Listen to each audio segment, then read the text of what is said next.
الحمد لله رب العالمين الحمد لله رب العالمين والصلاة والسلام على سيد المرسلين وعلى آلہ وصحبہ اجمعین۔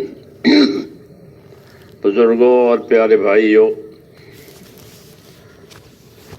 اللہ پاک نے آپ حضرات کو ایک بہت بڑا شرف دیا ہے۔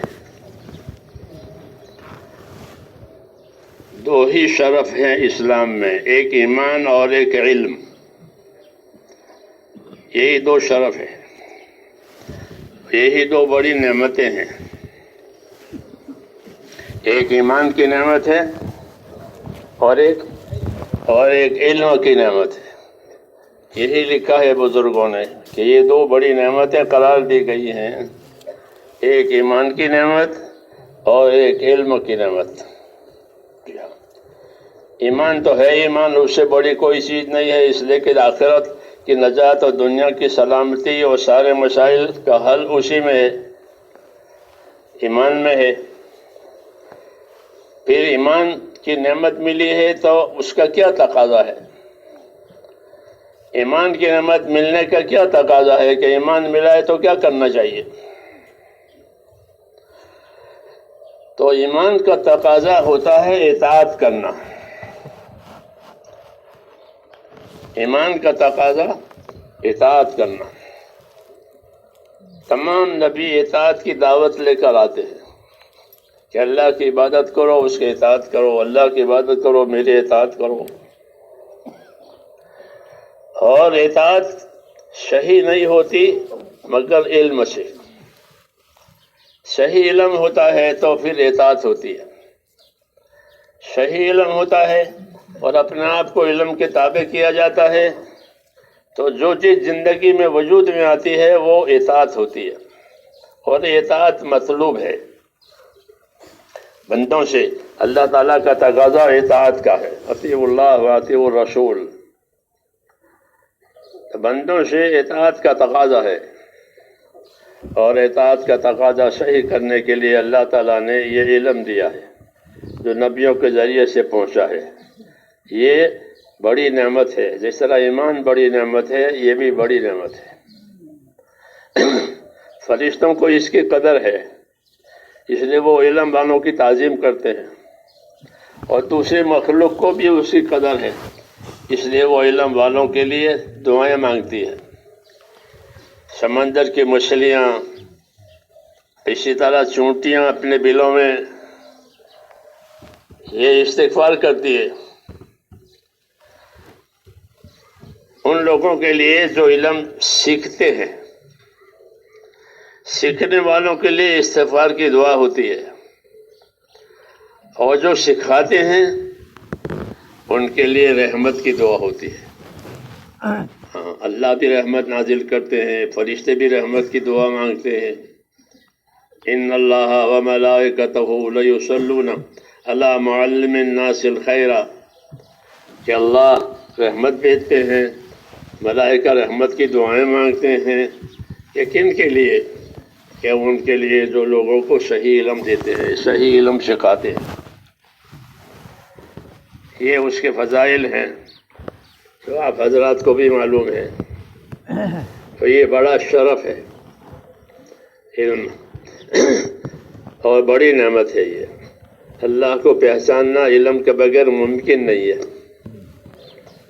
ہاں، اللہ کو پہچاننا علم کے بغیر ممکن نہیں ہے، کہ علم ہوگا تو اللہ کو پہچانے گا، اللہ کا حق ادا کرے گا۔ علم نہیں ہے تو اللہ کوئی نہیں پہچانے گا، محجوب ہوگا، محروم ہوگا، اور حق بھی ادا نہیں کرے گا، معتوب ہوگا۔ اس لیے یہ بڑی نعمت ہے، ایمان اور علم۔ یہ دو چیزیں انبیاء کرام علیہ الصلوۃ والسلام کے ذریعے سے آتی ہے۔ اس علم کا کیا تقاضا ہے جو ہم کو ملا ہے؟ کسی کو کوئی نوکری ملتی ہے، اس نوکری کے تقاضے ہوتے ہیں کہ آپ کو یہ کرنا ہے، یہ کرنا ہے، یہ کرنا ہے۔ ہاں جی، دھوپ تو آنے تو نا، سردی میں دھوپ تو اچھی ہے۔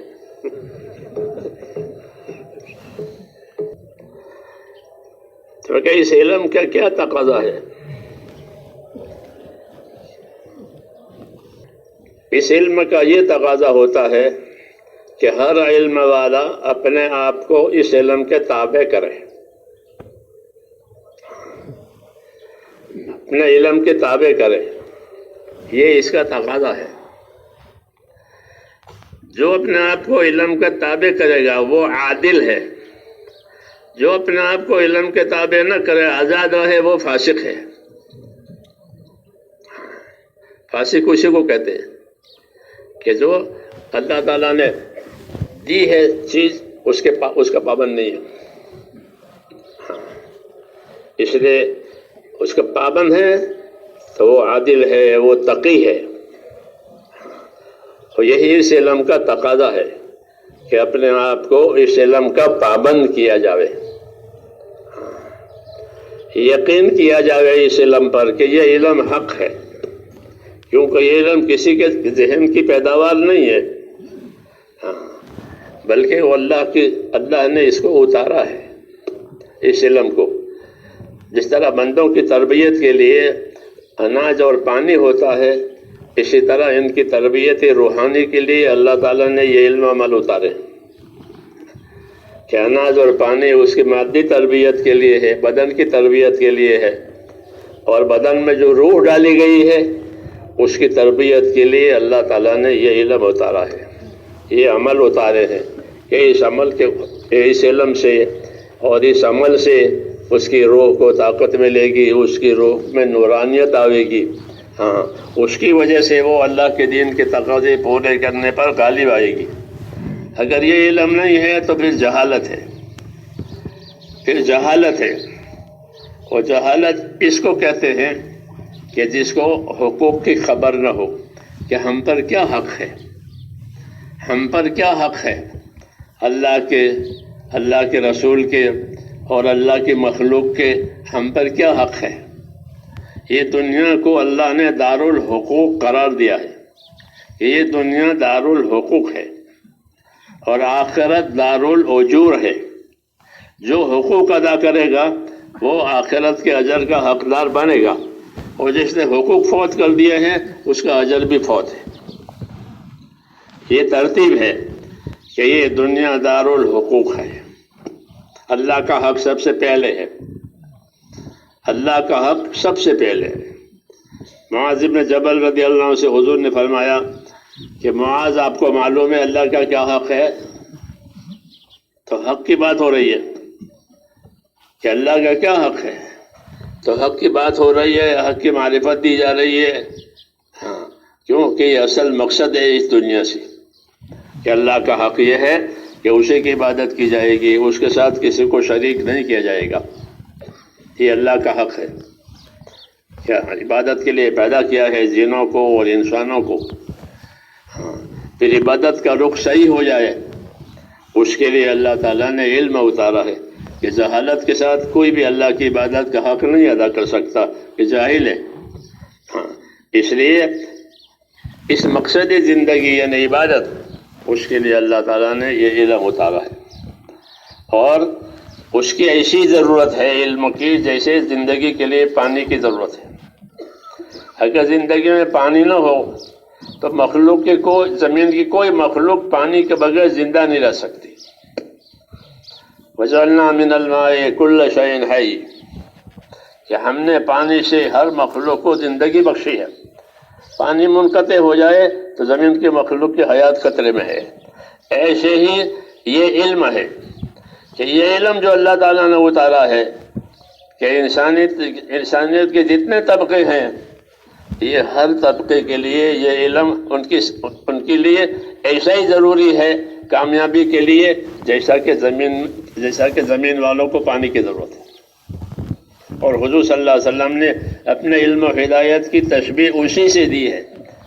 مثل ما بعثنی اللہ من العلم والہدى کمثل غیث، کہ جو علم و ہدایت دے کر اللہ نے مجھے بھیجا ہے وہ ایسا ہے جیسا کہ آسمان سے آنے والا پانی۔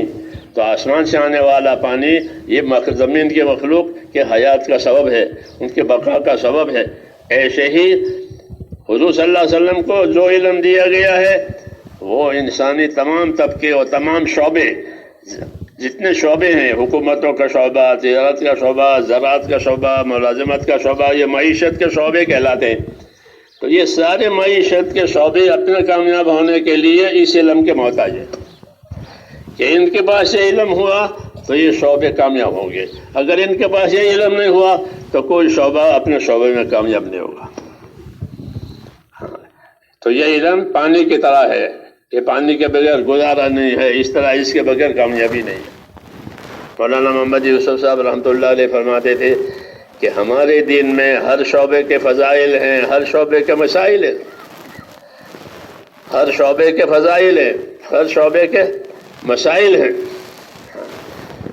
کوئی شعبہ بیکار نہیں ہے، لیکن اس کی کارآمد ہونا اس پر موقوف ہے کہ اس کے اندر دین ہو. جب دین آئے گا تو پھر اس کو اس کے فضائل ملیں گے، اور فضائل حاصل کرنے کے لیے مسائل دیے جائیں گے، یعنی اس کے طریقے دیے جائیں گے. کیوں کہ یہ شعبے جو ہیں اس حیات کے لیے ضروری ہے، گزارے کے لیے ضروری ہے. تجارت کا شعبہ، زراعت کا شعبہ، ملازمت کا شعبہ، حکومت کا شعبہ، یہ 4 شعبے ہیں معیشت کے. تو ان کے لیے اللہ تعالیٰ نے یہ علم اتارا ہے کہ یہ ہر شعبے اپنے اندر یہ علم حاصل کریں اور اپنی زندگی کی ذمہ داریوں کو پورا کریں.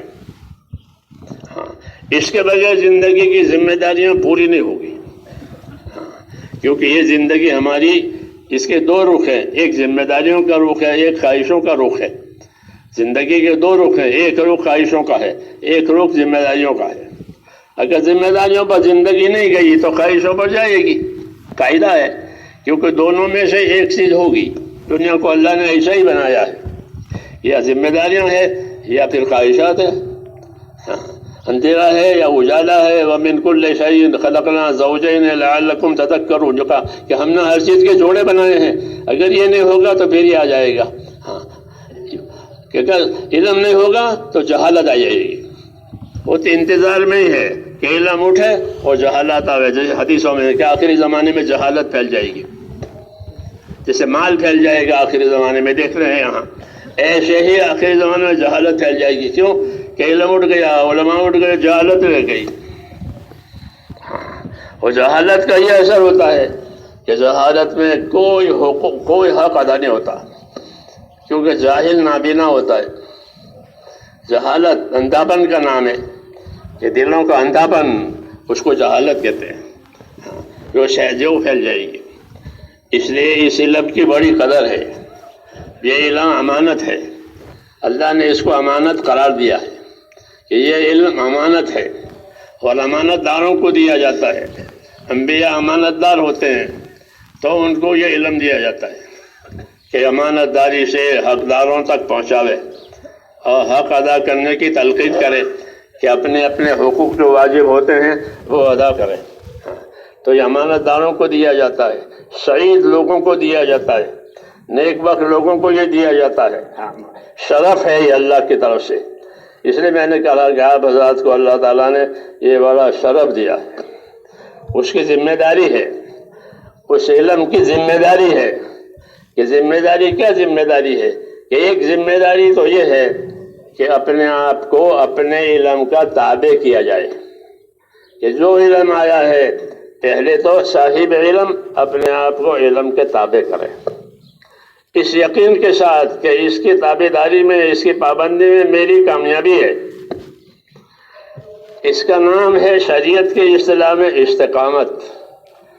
کہ عالم اپنے علم پر استقامت پیدا کرے، عالم اپنے علم پر استقامت پیدا کرے. اسی لیے اس کو دیا گیا ہے. اگر یہ استقامت نہیں پیدا کرتا تو یہ علم کا نفع جو ہے وہ فوت ہو جاتا ہے، اور اس کا ضرر دینے والا جو مادہ ہے وہ آتا ہے. کہ علم فوت ہو گیا یعنی اس کا نفع فوت ہو گیا. کس وجہ سے؟ کہ اپنے آپ کو اس کا پابند نہیں کیا. دیا تھا یہ پابند کے لیے. دنیا میں دستور ہے کہ ہر ہنر کے اصول ہوتے ہیں، ان اصولوں کی پابندی سے اس ہنر سے فائدہ اٹھایا جاتا ہے. اگر ہنر والا اپنے اصول کی پابندی نہ کرے تو وہ ہنر اس کو نقصان دے گا. جیسے گاڑی چلانا ایک ہنر ہے، اس کے اصول ہیں، اگر وہ اپنے آپ کو ان اصولوں کا پابند نہیں کرے گا تو یہ اپنے ہنر سے دوسروں کو بھی نقصان پہنچائے گا اور اپنے آپ کا بھی نقصان کرے گا۔ ایسے علم کا حال ہے کہ اپنے آپ کو علم کا تابع نہیں کیا تو سب سے پہلا نقصان اس کے اوپر آئے گا، ہاں، کہ علم کے تابع نہیں کیا ہے، اور جب اپنے آپ کو تابع نہیں کیا ہے تو وہ اپنے علم سے دوسرے کی خیرخواہی بھی نہیں کر سکتا، کیونکہ ہمارے دین میں دوسروں کی خیرخواہی کا تقاضا ہے کہ دین خیرخواہی کرنے کا نام ہے، تو کسی سے خیرخواہی کرے گا کہ وہ ان کے حقوق کی حفاظت سے خیرخواہی کرے گا، اور وہ علم کا بغیر ممکن نہیں ہے۔ اس لیے اس علم کا تقاضا یہ کہ اپنے آپ کو اس کا پابند کیا جائے اور دوسروں کی اس علم سے خیرخواہی کی جائے۔ انبیاء کرام اسی صفات کے ساتھ آتے ہیں کہ وہ اپنا علم کے تابع ہوتے ہیں، معصوم ہوتے ہیں، اللہ کے حکم کے تابع ہوتے ہیں، ہاں، اطاعت، خود ان کی زندگیوں میں اطاعت ہوتی ہے، دوسروں کو اطاعت کی دعوت دیتے ہیں، دوسروں کو اطاعت کی تعلیم دیتے ہیں خیرخواہی کے طور پر، اور یہی وظیفہ ہے اہل علم کا کہ اپنے علم پر استقامت پیدا کریں اور اپنے علم کے ذریعے سے دوسروں کی خیرخواہی کریں، کیونکہ یہ علم ایک مشترک سرمایہ ہے، سب کے لیے آیا ہے۔ جیسے میں نے کہا نا بارش کا پانی کہ زمین کی ہر مخلوق کے لیے آیا ہے، ایسے ہی علم کہ وہ تمام انسانیت کے لیے آیا ہے، ہدی للعالمین، ہاں، کہ یہ سب کی رہبری کے لیے آیا ہوا ہے۔ اس لیے اس کا تقاضا ہے کہ اس علم کو اپنے اندر لیا جائے، اس لیے حکم ہے کہ اس کو سیکھو، اس کو سیکھو اور اس کو سکھاؤ۔ اس کا سیکھنا ہماری شریعت میں فرض کیا ہے، علم دین سیکھنا شریعت میں ہماری فرض ہے۔ پھر جو جس حال میں ہو اس حال کا علم اس کے پاس ہونا ضروری ہے، جو جس حال میں ہو، حال کا علم، کہ جو جس حال میں ہو اس حال کا علم اس کے پاس ہو تاکہ وہ حال جہالت سے نہ گزر جائے، ہاں، یہ تقاضا ہے، ہاں۔ اور ایک عام علم کہ جس سے دوسروں کو بھی فائدہ ہو، اپنا حال بھی صحیح ہو، اس کو فرض کفایہ قرار دیا ہے، اور عام علم کہ اس کو تو فرض عین قرار دیا ہے کہ جو ضروری علم ہے وہ تو ہر ایک سیکھے تاکہ کوئی حال علم کے بغیر نہ گزرے، اور اس کی دعوت دے، اس کی دعوت دے، سیکھنے کی دعوت دے لوگوں کو، اور دعوت دینے کے لیے فضائل کا علم اتارا ہے اللہ نے، فضائل کا علم اتارا کہ فضائل کا علم یہ دعوت دینے کے لیے ہے، لوگوں میں ترغیب اور شوق پیدا کرانے کے لیے ہے، ذمہ داریوں کے فوت ہونے کا خوف پیدا کرانے کے لیے ہے۔ یہ علم ترغیب کہلاتا ہے جو نبیوں پر اترتا ہے، کیونکہ نبیوں کے وہ دعوت کا جو اسلوب ہے وہ ہے مبشرین و منذرین، کہ نبی اپنی بات کیسے دنیا میں چلائیں گے، کہ نبی اپنی بات چلائیں گے بشارتوں سے، وعدے وعیدوں سے اپنی بات چلائیں گے۔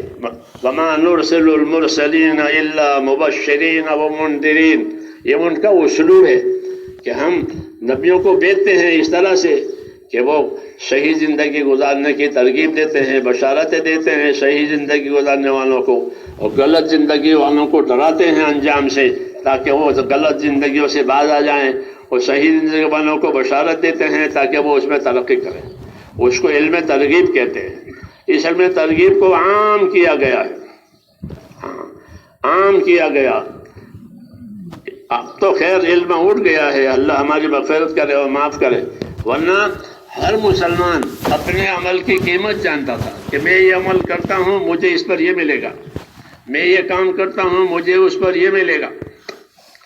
علم ترغیب یہ عام تھا پہلے زمانے میں، اور اسی کے یقین کی وجہ سے وہ اپنے عمل پر قائم رہتا تھا کہ مجھے تو اس عمل سے یہ ملے گا، مجھے اس عمل سے یہ ملے گا۔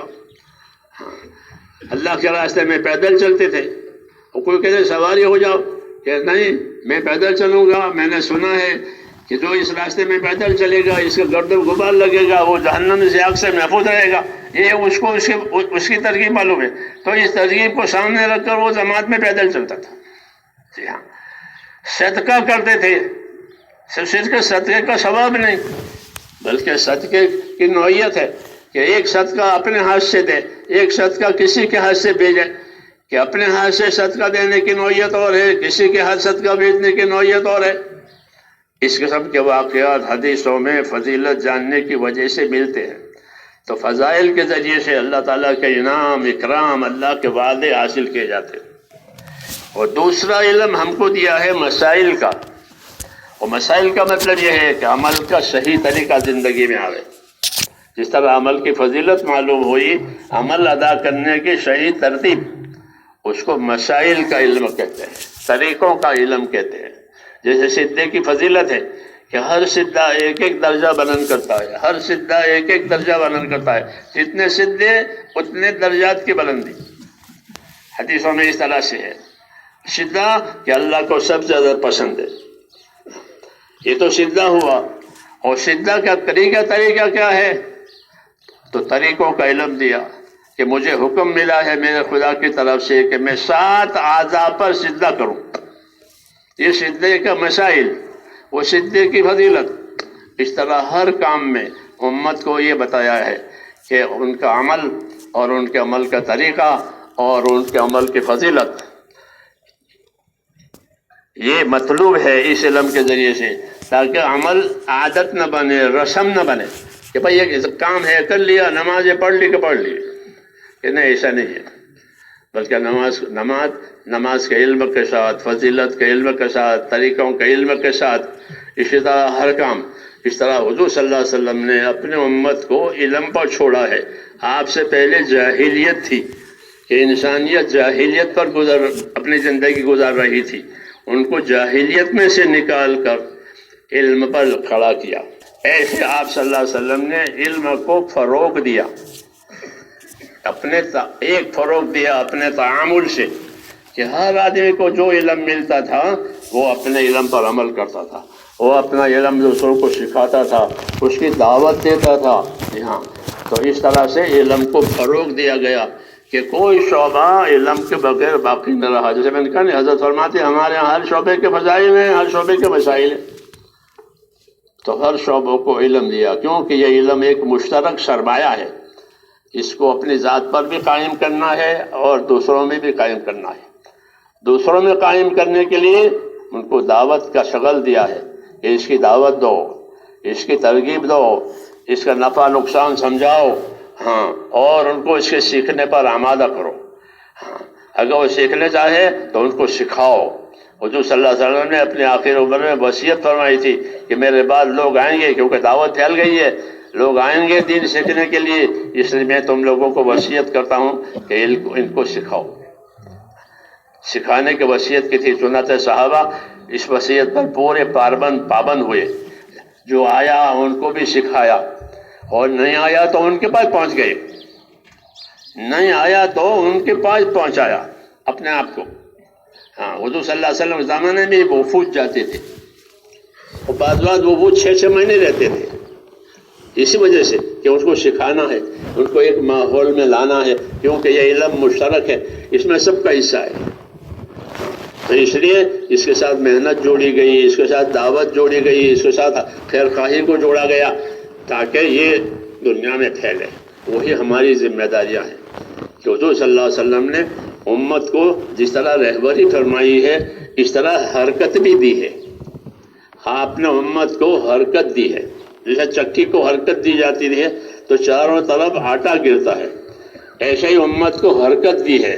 یہ بہترین امت ہے، ان کے پاس بہتری ہے، یعنی اپنا دین ہے، تو اپنے دین کو حرکت کے ساتھ یہ حرکت کریں دین کو لے کر۔ چکی کی حرکت سے چاروں طرف آٹا گرتا ہے، ایسے ہی دین والوں کی حرکت سے چاروں طرف دین پھیلے گا۔ اس لیے دین بھی ہم کو دیا ہے اور دین کے لیے حرکت بھی دی ہے۔ حرکت میں دعوت ہے کہ اس کو دعوت دو، کہ اس کو اس کام کے لیے تیار کرو، جب وہ تیار ہو جائے تو اس کو تعلیم دو۔ ہاں، تعلیم پہلے زمانے میں صحبت سے دی جاتی تھی کہ ہماری صحبت میں رہو۔ ہاں، اس لیے کہ لکھنے پڑھنے کے وسائل نہیں تھے، آپس کا عمل، آپس کی پابندی اور ایک دوسرے کی صحبت میں وہ علم دیا جاتا تھا، سیکھا جاتا تھا۔ ہاں، تو تعامل سے وہ پھیلا ہے۔ پھر تعامل کے بعد جب وسائل آئے اس کے، تو وسائل کے ذریعے سے اس کو پھیلایا گیا۔ علم والوں کو حرکت دی گئی. حضور کے زمانے میں میں نے رسیا وفود بھیجے جاتے تھے. حضرت عمر کے زمانے میں دین اور پھیل گیا تو خاص خاص اشخاص کو بھیجا جاتا تھا تاکہ وہ وہاں جا کر کے اس علم کی روشنی میں لوگوں کو دعوت دے، ان کی تربیت کرے، ان کی رہبری کرے. جی ہاں، ابو درداء کو شام میں بھیجا گیا، انس بن مالک کو عراق میں بھیجا گیا وغیرہ، یہ آپ کو معلوم ہے. تو یہ سب ہے. آج بھی وہی بات ہے کہ علم کو حرکت دینی ہے. علم کو حرکت دینی ہے تاکہ جہاں یہ علم نہیں پہنچا ہے وہ علم پہنچاوے، اور جہاں پہنچا ہے وہاں اس علم کے تقاضے پورے ہو جاویں. اس کو دعوت کہتے ہیں. تو حضور صلی اللہ علیہ وسلم نے اپنے ہر کمال کو دعوت سے جوڑا ہے. اپنے علم کو دعوت سے جوڑا، اپنی عبادت کو دعوت سے جوڑا، اپنے اخلاق کو دعوت سے جوڑا، ہر چیز کو دعوت سے جوڑا گیا تاکہ اس کا تعدیہ ہو جائے، اس کی حرکت ہو جائے. آج بھی یہی تقاضا ہے کہ جو علم اہل علم کو ملا ہے کہ اس کا تعدیہ کرنے کے لیے اس کی دعوت ہے، اس کی دعوت دی جائے گی کہ اس کو حرکت میں لاوے تاکہ جو طلب والا ہے وہ بھی فائدہ اٹھاوے اور جو بے طلب ہے اس میں طلب آوے. اور دونوں باتیں ہیں. طلب والے کو دینا اس کا نام تعلیم ہے. بے طلب والوں کو پاس جا کر کہنا یہ اس کی دعوت ہے. یہ نبیوں کا خاص شغل ہے، دعوت اور تعلیم. ہر نبی داعی ہوتا ہے، ہر نبی معلم ہوتا ہے. حضور بھی داعی ہیں، حضور بھی معلم ہیں. پھر حضور کے علم کے جو وارث لوگ جو ہیں یہ حضرات بھی داعی بھی ہیں، اس کے وارث بھی ہیں. اس لیے یہ تقاضے ہیں کہ ان علم کے تقاضوں کو پورا کرنے کے لیے اپنے آپ کو حرکت میں لانا. ہمارے بزرگوں نے یہ طریقہ رکھا ہے کہ یہ علم لے کر کے اور اس سے فارغ ہو کر کے ایک ایک سال اس کام میں لگاوے. ایک ایک سال اس کام میں لگاوے، اسی لیے کہ یہ علم اپنی ذات پر بھی منطبق ہو جائے اور اس علم میں پوری امت کا حصہ اور خیرخواہی ہے کہ وہ خیرخواہی ادا ہو جائے. اس لیے اہل علم حضرات سے اس کام کے لیے پہلے ایک ایک سال مانگا جاتا ہے تاکہ ایک سال لگا کر کے یہ اپنے اندر استعداد پیدا کر لیں. چونکہ یہ نبی کے وارث ہے اور نبی ساری امت کے لیے، ساری دنیا کے لیے ہے، تو یہ استعداد پیدا کرنا ہے. اس لیے آپ حضرات سے یہی درخواست ہے کہ اس کام کے لیے اپنے آپ کو بتانے آپ کون کون تیار ہیں. جو تقاضے آپ کے سامنے رکھے جائیں گے ایک ایک سال کے تقاضے ہیں. جی، ابتدا میں اندرون میں، پھر اس کے بعد میں پھر بیرون میں، یہ تقاضے ہیں. اس کے لیے آپ حضرات سے عرض ہے، فرمائیں اس کے لیے. سب سے پہلے گزارش ہے کہ جو علماء کرام تشریف لائیں نقد سال کے لیے کھڑے ہو جائیں. نقد سال کے لیے محمد صلی اللہ علیہ وسلم بما هو أهله واجزي الأنبياء كلهم خيرا وسلام على المرسلين والحمد لله رب العالمين. ربنا إننا آمنا فاغفر لنا ذنوبنا وقنا عذاب النار. ربنا إننا آمنا فاغفر لنا ذنوبنا وقنا عذاب النار. اللهم أقبل بقلوبنا إلى دينك وأقبل بقلوب جميع المسلمين إلى طاعتك. اللهم إن قلوبنا ونواسينا وجوارحنا بيدك لم تملكنا منها شيئا، وإذا فعلت ذلك بنا فكن أنت ولينا واهدنا إلى سواء السبيل. اللهم كن أنت ولينا واهدنا إلى سواء السبيل. اللهم كن أنت ولينا واهدنا إلى سواء السبيل. ربنا آتنا في الدنيا حسنة وفي الآخرة حسنة وقنا عذاب النار. وصلى الله تعالى على خير خلقه. سبحان ربك رب العزة عما يصفون.